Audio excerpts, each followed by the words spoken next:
Voltei. O jovem garoto se muda para uma casa e começa a notar que seu vizinho não é apenas um velho pouco das ideias, mas ele também esconde algo bizarro em sua casa.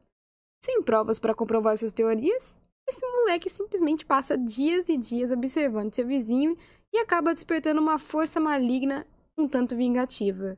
Meus queridos, hoje vos trago um clássico do cinema infantil, que foi um grande responsável por traumatizar uma galera por aí, que eu tenho certeza, quando era mais novo. Eu inclusa. Com vocês, A Casa Monstro.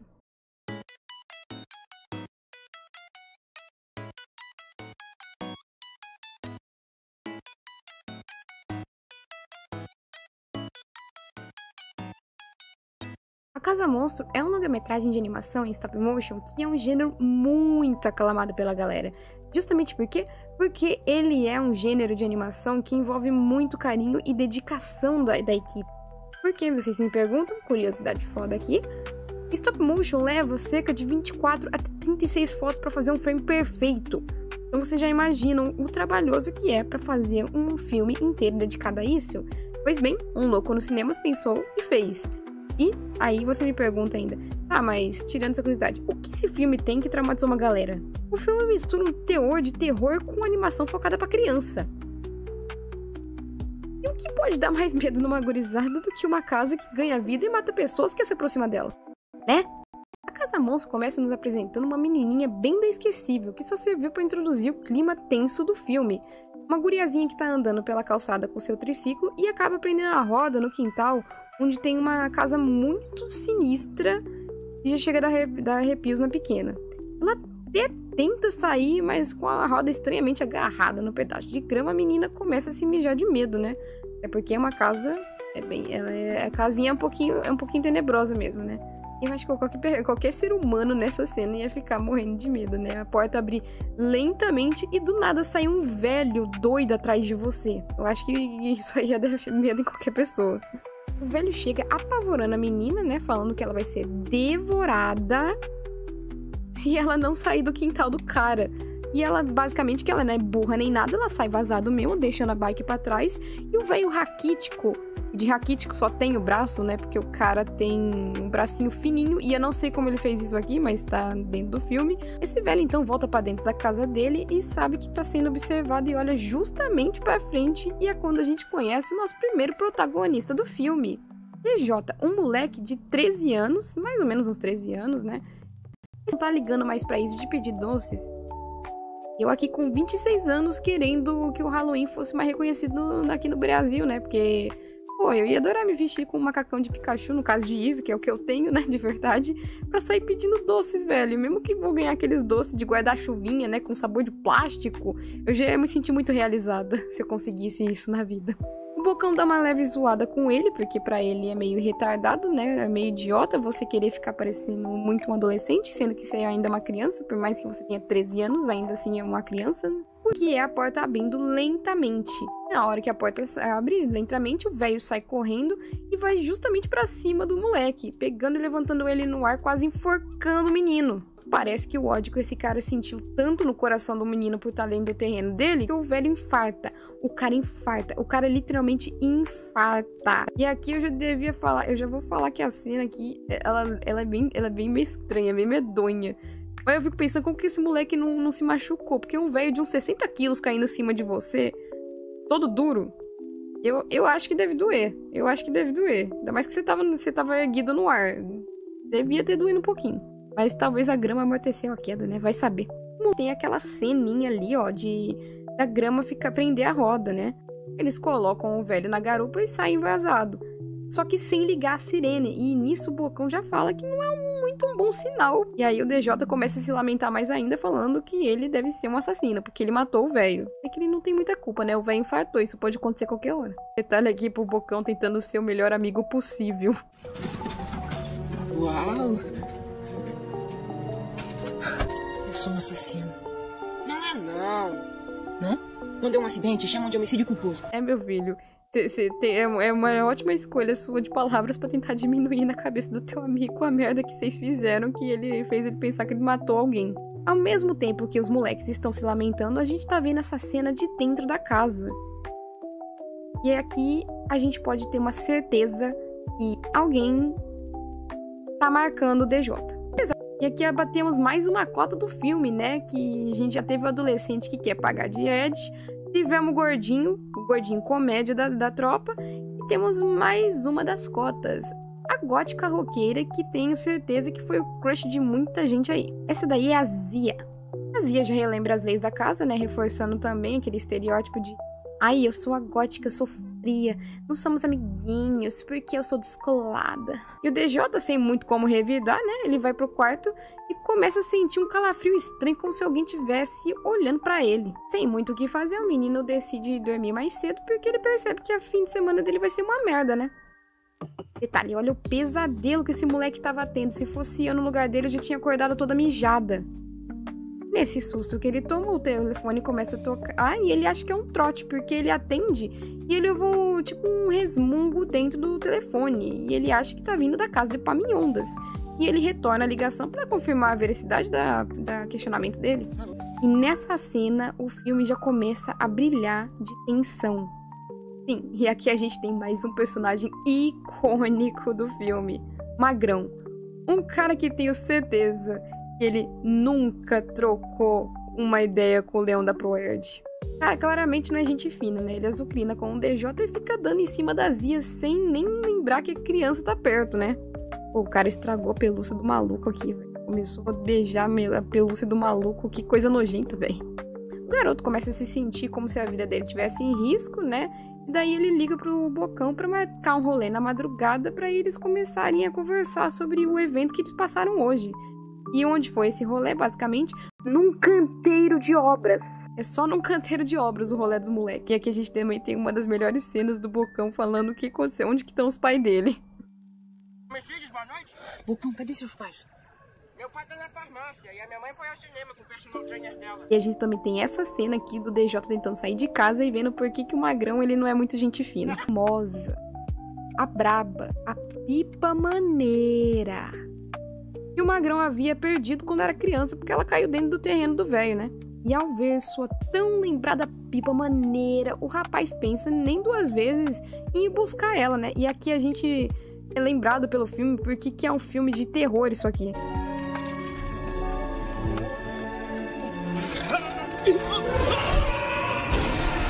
Gente, imagina, você é uma criança, você não se borrou vendo essa cena, meu filho, acho que nada mais te perturba. Ou você já era uma criança perturbada naquela época. E ainda mais que a gente tem toda essa atmosfera, pô, a gente tá vendo ali a história, que ele tá levemente contando, falando de toda a infância dele, falando que a pipa era demais. Aí ela caiu no terreno de Paminhon. E o velho saiu pra pegar a pipa e começou a falar com a casa. Muita criança já passou por isso, de certa forma. Não viu a pessoa saindo e pegando, mas já perderam a pipa na casa do vizinho. Esse filme conversa bastante com a criança nessa questão de perder um brinquedo que foi parar na casa de um vizinho, que é chato, e você não podia pegar de volta. Voltando pra molecada e pro rolê deles, o Bocão, né, o nosso querido gordinho, ele não acredita nas teorias do DJ e vai provar o seu ponto tocando a campainha na casa do velho. E aqui a gente tem a primeira cena da casa realmente mostrando o que ela é.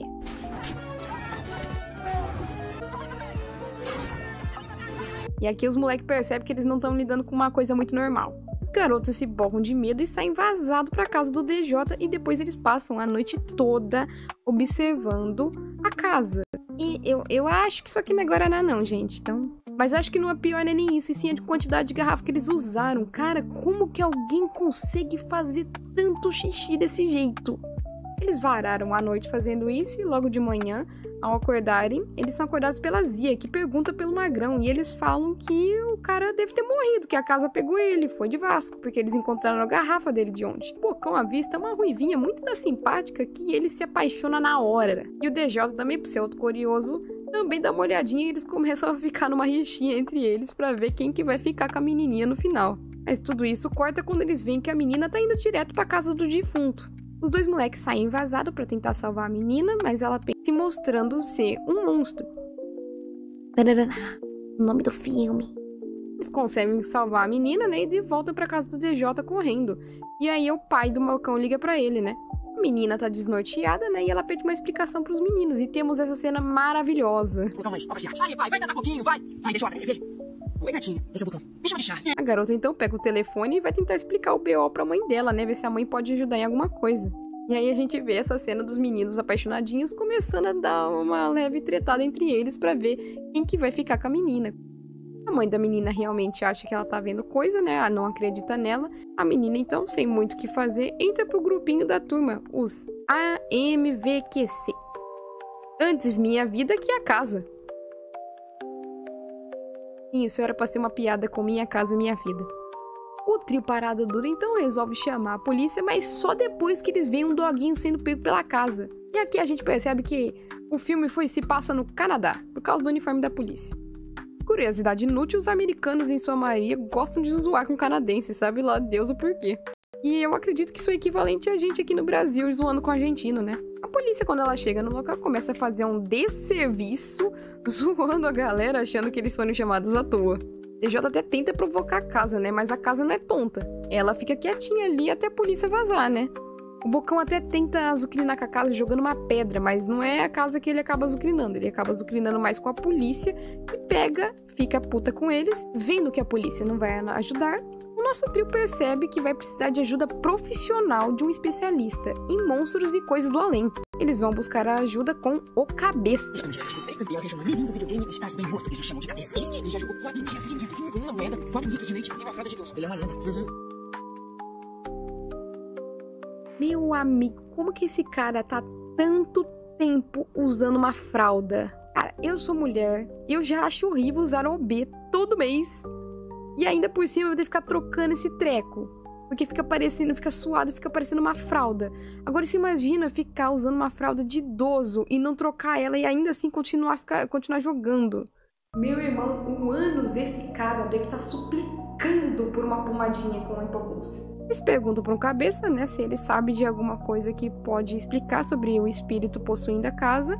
E ele, na verdade, explica que não é um espírito em si. É a casa que virou o monstro. DJ especificamente começa a ficar mais preocupado porque a casa quer vingança e é justamente com ele que ele quer vingança, né? E eles começam a pensar que é o espírito do velho Epaminondas. E o velho já não gostava das crianças. Eles perguntam como que eles fazem para destruir e o Cabeça responde que um monstro precisa ter suas forças vitais atacadas, no caso, o coração. Vocês acham que eu ia falar o quê? O cérebro? A gente tá falando de um filme que tem um espírito numa casa possuída, então não vamos procurar lógica aqui. Se a lógica de atacar o cérebro é só em filme de zumbi. Curiosidade foda agora, o joguinho aqui que ele tá jogando nesse arcade realmente existe e tá dentro de um jogo de Play 2 da Casa Monstro. Gente, isso aqui é incrível, eu fui procurar. Não tem os mesmos sons, de certa forma, mas o jogo tá realmente certinho, igual ao jogo de arcade que o Cabeça tá jogando no filme. E eles colocaram como um easter egg dentro do jogo de Play 2 da Casa Monstro. E isso aqui pra mim é genial. Da curiosidade foda. Puta que pariu, até eu peguei raiva desses policiais agora. O policial-chefe então deixa a gurizada com o recruta e vai investigar o boneco e dá uma golada nos vidrinhos do remédio, né? Cada um com seus vícios. O chefe, então, depois de dar essa golada nos remédios, fala que vai levar as crianças pra gaiola de traficante, mas o recruta se empolga um pouquinho com o seu primeiro dia e ainda fala que vai investigar um pouquinho mais da casa, né? A casa, então, que já tava de saco cheio da galera ficar pisando na grama dela, pega e se expõe na frente dos policiais e come os caras. E a casa, não satisfeita de comer um ouro branco e um sonho de valsa, ela também quer comer a caixa inteira. E ela pega o carro dos policiais com a molecada lá dentro. Não sabemos como, mas a gurizada consegue sair de dentro do carro, dentro da casa, com as arminhas no pescoço. Mesmo que lá dentro do carro, eles estavam sem as arminhas no pescoço. Eles ficam em silêncio e começam a perceber que a casa capotou, a casa dormiu. E provavelmente por causa do sonífero que tava dentro dos remédios, né? Mesmo que a gente não viu a casa pegando o bonequinho junto. Eles aproveitam que ele tá lá dentro, começam a revisar o plano e partem pra buscar a chaminé. E nessa, o gordinho se mostra que ele não entende muito bem de anatomia básica, né? Ué, eu achei que tirando no coração. Só é o coração. É o quê, então? Bom, se aquilo são os dentes e aquilo é a língua, só pode ser a úvula. Ah, então é uma casa mulher. TJ então começa a contar a história que ele havia ouvido lá atrás no filme, sobre Epaminondas, dizendo que ele tinha uma esposa que ele engordou de propósito pra fazer igual a bruxa do João e Maria e jantar a moça. Eles acabam pisando em falso e vão parar lá no porão onde está lotado de brinquedo. E aqui temos uma rápida aparição da galera do Podpah. No porão, então, eles encontram uma jaula com o nome Constance, a mulher gigante, e eles decidem abrir isso aqui com a chave que eles encontraram lá atrás. Eles acabam achando estranho porque a mulher tem um túmulo e eles começam a fazer questionamentos. Por que tem um túmulo aqui, né? Eles encontram o corpo dela totalmente enterrado no cimento, mas eles chegam à conclusão que não foi isso que eles ouviram o tempo todo. Ela tá totalmente enterrada no cimento. A amizade de criança é maravilhosa, né? O nariz desse menino deve ser igual ao queixo do queixo rubro, porque ele detonou com o túmulo da mulher na hora que ele caiu e acorda a casa inteira. A casa pega e puxa todo mundo pro salão principal, onde fica a garganta dela. E sem outras opções, a Jenny, que é a pessoa mais estudada ali dentro, provavelmente, pega e provoca vômito na casa para eles conseguirem sair dali vivos. Essa galera foi vomitada pela casa e aqui a gente pode concluir 100% que a galera que ela comeu tá morto, né? Porque, assim, quem saiu vomitada foi as crianças e não tem mais ninguém aqui junto. O moleque então começa a brigar, percebendo que eles quase foram de Vasco e a casa ainda tá viva. Cada um vai pro seu lado, ou quase, né? Porque uma ambulância chega e quase leva o DJ pra uma ida direta pro hospital também, né? Detalhe pra ambulância que só tem uma pessoa saindo aqui dentro. E temos o maior plot twist desse filme.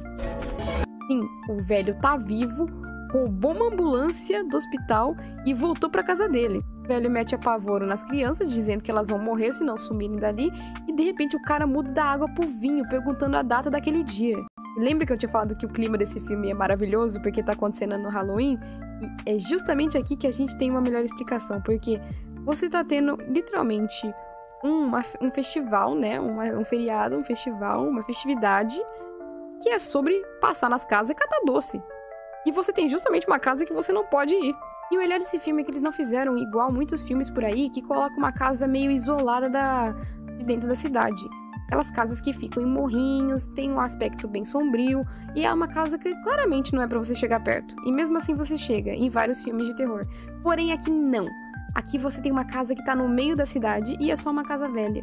O melhor ainda desse filme é que ele foi lançado próximo do Halloween, ele foi lançado no dia 1 de setembro. E Aaron Parmianos então vê que não vai dar tempo e começa a mandar a criançada vazar dali, né? Porque não era pra eles estarem ali. Ele vai então trocar uma ideia com a casa e muda totalmente o semblante tanto da casa quanto dele, né? E Jota então se levanta e vai até o velho e começa a se questionar sobre a esposa dele. O velho então fica puto porque entraram na casa dele, porém ele começa a contar uma história muito bonitinha de amor verdadeiro, mas que infelizmente não teve um final muito bom, né? Se quiser, eu posso levar você daí. Não vai embora.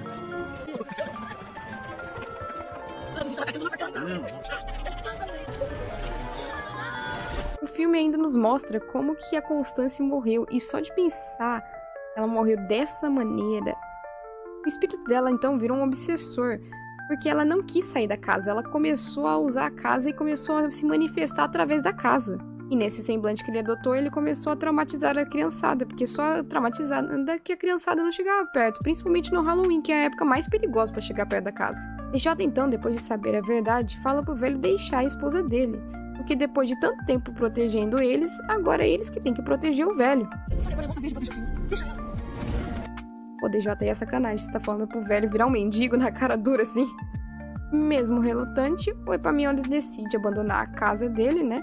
E num ataque de ciúme se faz igual um Megazord e se une às árvores e à estrutura dela que viram literalmente mãos. Gente, isso aqui é muito bonito, gente. Isso aqui realmente é muito bonito. Stop motion, olha só. Eles começam a meter o pé da casa e aqui a gente tem a cena da thumb. O velho não consegue correr demais, né? Porque ele acabou de infartar e não tem nem 48 horas. E ainda querem que ele corra uma maratona e fica difícil pro cara sair vivo, né? Ele percebe que não tem solução, ele não vai ter outra solução a não ser... Mas a casa não é burra, percebe que ele pretendia fazer, mesmo amando o velho, ela ainda assim agride o cara, né? A molecada então bola um outro plano, que é usar uma escavadeira no canteiro de obras pra trazer a casa pra debaixo de um guindaste e de lá de cima jogar a dinamite dentro da chaminé. E eles deixam a tarefa pro Bocão, coitado. O Bocão até tenta derrubar a casa da ladeira, e eles acham que conseguiram, mas meus amigos, você já jogou Dark Souls? Você sabe que não dá pra confiar quando o boss cai só uma vez, porque sempre pode acontecer isso daqui. A molecada continua com o plano para levar a casa de baixo pro local exato onde o DJ tinha que chegar. Eles chegam no alto do guindaste e o DJ começa a ficar com medo, percebendo das várias maneiras que ele pode morrer em cima daquele guindaste se ele pisar errado, né? Mas a menina que nessa altura do filme, mesmo que ela só tenha interagido 24 horas com esse menino, tá mais na dele do que na do Bocão, né? O DJ obviamente fica todo bobo, né? Mas ele cria coragem. O garoto fica balançando no gancho do guindaste, mas ele percebe que não conseguiu pegar a tempo a banana de dinamite, o que faz com que a Jenny lance a dinamite igual uma bola de beisebol bem certeiramente na mão do DJ, que consegue pegar de primeira e jogar dentro da casa. A casa explode, o menino ainda consegue salvar seu amigo de virar torresmo com a explosão da casa. Mas apesar da rinite que vai atacar todo mundo, a gente tem essa cena muito fofinha que é o Epaminondas despedindo da Constance. E finalmente pode ter seu espírito livre e descansar. O quarteto volta pro terreno do Epaminondas, que agora não tem mais casa ali, né? Só um terreno mesmo. E eles começam a devolver todos os brinquedos que o Epaminondas pegou ao longo dos anos. Eles se despedem ali, né? Porque o velho vai ter um bom trabalho pela frente, agora que a real nacionalidade dele pode voltar ao normal. E era um velho brincalhão que nunca quis ser mal. Os pais do DJ voltam e eles nem ligam que o moleque tá todo sujo de fuligem, e muito menos pra ausência da casa do vizinho. Os meninos se lamentam que eles não vão pedir doces, né? Porém, eles começam a matutar e percebem que eles merecem sim uma noite pedindo doces. Afinal, né, os caras sobreviveram a um ataque de uma casa e quase morreram, eles mereciam mesmo. E assim, a gente se despede desses dois meninos que vão curtir o Halloween como duas crianças felizes que estão vivas depois de explodir uma casa monstro, deixando um idoso sem teto que agora vai ter que virar mendigo. Terminamos assim esse filme maravilhoso, mas antes de tudo temos cenas extras sinistras. Sinistro. O cabra tá vivo e ainda tomou um fora da gótica de vez que trocou ele pelo cabeça. Desliga, não saiu. Opa, muita calma nessa hora, Magal. Tá vindo? Então vai fundo. Ao menos ele ainda tem a pipa maneira. Vamos atacar. Os policiais também estão vivos, apesar de incompetentes. Confiscar os docinhos. Até o doguinho que se safou, ele aproveitou pra finalmente tirar a água do joelho e ele acaba apagando a abóbora.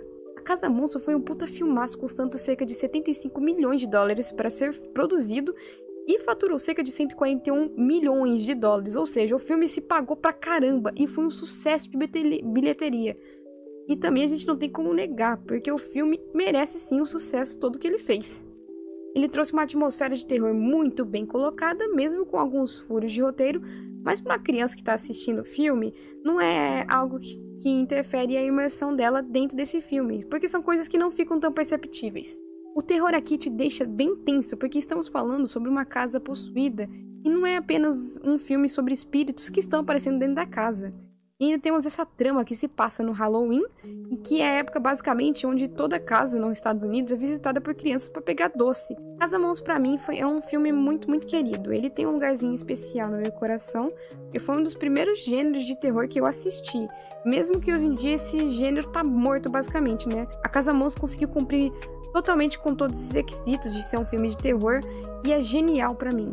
E hoje em dia, eu acho que não vamos ter mais nenhum filme de terror infantil dessa mesma proporção que foi a Casa Monstro. Esse filme ainda sofreu um tanto, porque quando ele foi indicado ao Oscar, ele perdeu pra porra de um filme de Pinguim Dançante, sendo o Oscar que eu mais fiquei indignada na minha vida e um dos Oscars mais injustiçados que eu já vi.